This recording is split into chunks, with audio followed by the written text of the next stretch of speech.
నమస్కారం. ఘంటారావానికి స్వాగతం. ముందుగా ప్రధానాంశాలు.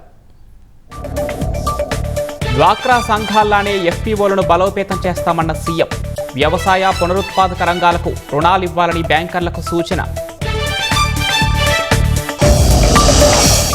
కల్తీ నెయ్యి కేసులో ముగిసిన సిట్ విచారణ. నెల్లూరు ఏసీబీ కోర్టులో ఛార్జిషీట్ దాఖలు.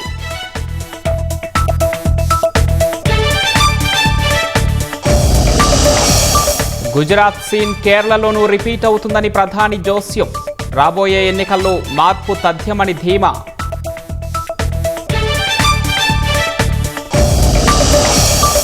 సామాన్యులకు చుక్కలు చూపిస్తున్న బంగారం ధరలు. ఇవాళ 5,000 పెరిగి 1,61,000 దాటిన 10 గ్రాముల పసిడి.